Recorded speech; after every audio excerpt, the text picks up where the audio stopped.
చేస్తే వాళ్ళ ఇంట్లో తలుపు పక్కలు ఎవరన్నా పెడతారా? మొత్తం బంగారాన్ని పెట్టాలి. పెడితే సగం సగం అయితే పెట్టారు కదా. మనం ఆలోచన కామన్ సెన్స్ ఎందుకు పెడతారు? మీరు చెప్పండి. నేను మీకు వేస్తున్నా కదా, ఎందుకు పెడతారు? మరి వాళ్ళకి న్యాయం ఎలా జరగాలి? అది న్యాయం అనేది పోలీసులు తీసుకుంటారు, కానీ కొట్టాలనిలే కదా. ఇప్పుడు ఫర్ ఎగ్జాంపుల్ మీరున్నారు, మీ వస్తువు పోయింది అనుకొని పోయి తీసుకెళ్ళి పోలీసులకు అప్పచెప్పేసేసి తన్నండి గుద్దండి అని వస్తుందా? ఆర్గనైజ్డ్ ఇందులో ఏంటంటే దొంగతనాలు చేయడం కూడా రెండు రకాలు ఉంటాయి. ఆర్గనైజ్డ్ క్రైమ్ ఒకటి, అన్ఆర్గనైజ్డ్ క్రైమ్ ఒకటి. ఆర్గనైజ్డ్ క్రైమ్లో మీరు అన్నట్టుగా వాళ్ళు హీనాతీహీనమైన నేరాలు చేస్తారు. ఇందులో ఏది ఇండివిజువల్స్ అసలు చేసే అవకాశాలు ఉండవు పక్క ఇంట్లలో.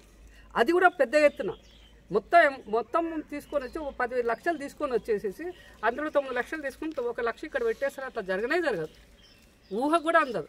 వీళ్ళు బిల్లులు కూడా సబ్మిట్ చేసిరంట. బిల్లులు సబ్మిట్ చేసి ఉండొచ్చు, కానీ వీళ్ళు దొంగతనం చేసిందని మనం ఎట్లా చెప్పగలుగుతాం?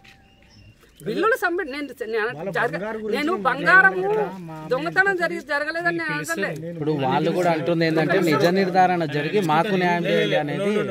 దొంగతనం ఇద్దరికి న్యాయం చేయండి అనేది. ఇద్దరికి కాదు, అక్కడ ఇద్దరికి ఎట్లయితుంది? మనం కూడా దొంగతనం జరగలేదని నేను అనటం లేదు.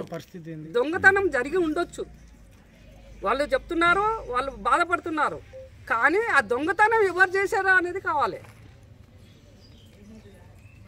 ప్రాపర్ ఇన్వెస్టిగేషన్ అనే దాని కూడా సైంటిఫిక్ ఇన్వెస్టిగేషన్ అంటారు. సైంటిఫిక్ ఇన్వెస్టిగేషన్ అంటారు దాన్ని.